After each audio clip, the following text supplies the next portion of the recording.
If there is one thing we can all agree about Cuphead Season 2, it's that some of the characters are downright psychotic. I briefly touched on some of this stuff in my Season 2 review, but in this video we're going to take a deeper look at who I think the scariest characters of the latest Cuphead show episodes are. Starting with the Ice Cream Man. I have seen a lot of people referencing him as the Muffin from the Sugerland Shimmy Phase 1 fight in Cuphead, but I'm not sure if this is supposed to be the same guy. He has a different outfit and isn't related at all to the Bonbon episode itself. Let me know in the comments if you think these are the same Muffin, but yeah, I don't know. I honestly found this guy a little creepy, but it's the fact that this guy displays like zero emotions half the time. And while his catchphrase flavor of the day seems enthusiastic enough, he has that smile just stuck on his face. Like, when Mugman is punching him and the Muffin just sits there not even reacting to the punches. It might just be me, but then when he's on lunch break, he just sits there reciting the same jingle to himself. And then he goes all road rage, hits a house drift, and pursues Mugman all the way to his house just to tell him he changed his tiny hat. We also see him in a later episode when the gang goes to get ice cream, and he seems to have a more on-edge personality, perhaps getting angrier traits from his encounters with Mugman. I hope we see more of this character. Was a fun addition. The next one I want to talk about is Baroness von Bonbon. And as I have said before, I found her voice actress perfect for the role. Some people think it's cringe, and I can kind of see it, but that's the point. She is a person who has literally gone insane from being trapped inside Candyland for so long. In the game, we don't have any story or dialogue, but just taking into account the visuals and animation, I actually think Season 2 Baroness is exactly how the adaptation should have been made. And the show has added some cool lore about her. Candyland as a whole seems to exist in a separate plane and is accessed by following this peppermint into a tree, where seemingly a tear in reality lets people pass through. And this peppermint is basically luring woodland travelers into Candyland to be eaten by the Baroness. Even when we first meet her, you can immediately tell something is off. The artist did an amazing job with her wacky expressions and seemingly impossible postures that she takes. And the dialogue is written perfectly, like someone who has convinced themselves that they are clever and funny, when everyone else can immediately tell they are awkward and creepy. We learn that she is trapped in Candyland because of some kind of ancient curse, and what that curse is we can really only speculate. My best guess, given the fact that she is royalty, is that she probably ruled over a somewhat normal kingdom at some point, and the curse trapped her and her kingdom inside this separate dimension, and turned everything into sugar. Why was she cursed? Not exactly sure, but given that she's okay with eating people once they are turned into something sweet, yeah, that theory gets really dark really fast. She also seems to have some kind of power, given that once a rule is broken, you turn into candy. Either that, or the rules were already part of Candyland, and the Baroness just knows about them somehow. It's important to note that according to the Art of Cuphead book, the Baroness is a human with candy accents, not fully made out of sweets, so I think we can rule out her breaking the rules. We also hear her say twice in the episode that people who leave will always come back. So hopefully this is a hint that we will get more Bonbon and Candyland in Season 3, especially with the end of the episode and how Cuphead and Mugman returning to their normal form is left unresolved. However, the end of this episode is a great segue to our next creepy character, and this one was pretty funny to me because Elder Kettle is a straight up eldritch horror. First of all, he was basically raised by YouTube parents, so the amount of trauma from that alone explains a lot, like how he's literally a pyromaniac, burning away his past. But it's also the manipulation of the two boys that gets creepy, how he lies to them and promises rewards but never gives them out. With such a quick temper and a self-centered viewpoint, it's truly a wonder how anyone likes Kettle as a character at all. But he really is great. His two creepiest moments of the season are one at the end of the Sugerland episode, where we see Kettle has a crazy look in his eyes and the Sugerland music plays while he attempts to devour Cup and Mug.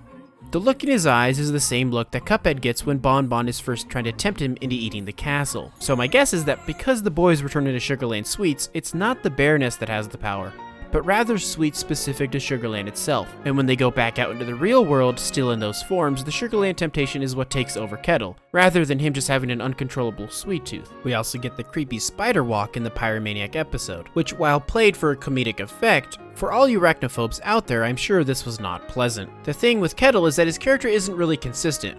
One moment he's a super caring and frail grandfather type figure, the next he goes all Rambo war vet mode with PTSD, and then the next he's a creepy spider stalking his prey. Certainly adds to the pageantry of the show, and while the Kettle I imagine from the game doesn't fully fit this adaptation, I don't really see that as a negative somehow. But these are not the scariest characters of the season somehow, because we haven't even covered Bowlboy.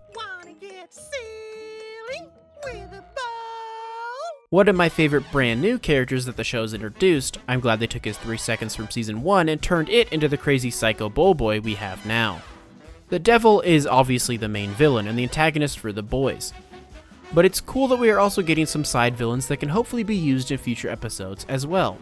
I would love for Bowlboy to be a reoccurring villain.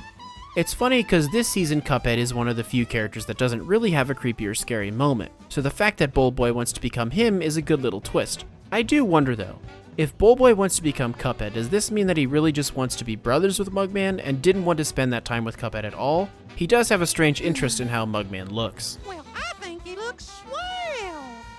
Nobody asked you, Bowlboy. So let's talk about this psycho, and I really mean psycho literally. Bowlboy frickin' tranquilizes a train conductor. The voice acting is great, and it gives me a Pennywise crazy clown vibe. The expressions he makes, mixed with the actual dialogue, are nightmare fuel. Be just like you, Cuphead, and become you, Cuphead. Bruh.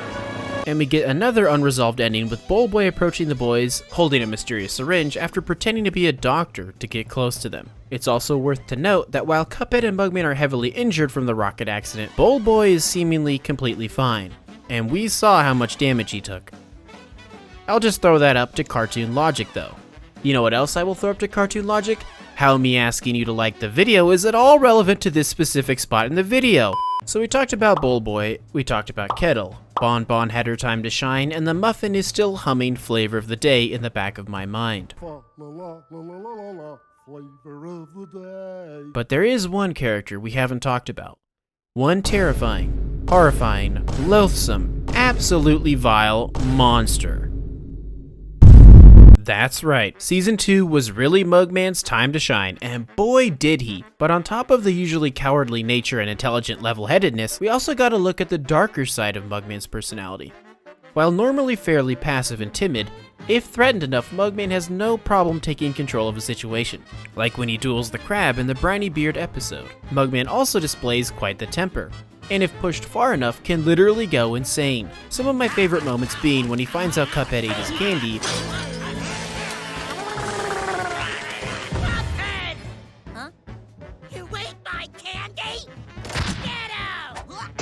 or when he's told to try watercolors instead of piano. Maybe try watercolors.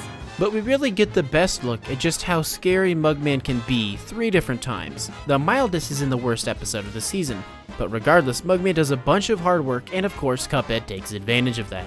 So Mugman's decision is to murder his brother by launching a cabin into the atmosphere with rockets.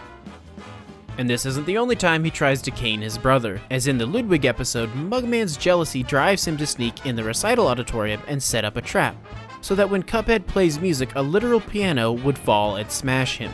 He still ends up killing Ludwig in cold blood, and he got away with it too. But the Muffin episode is by far his shining moment, and the amount of psycho Mugman we get in this episode is almost overwhelming. We get rage. Excuse me! We get attempted murder. This ends now! We get mental breakdowns.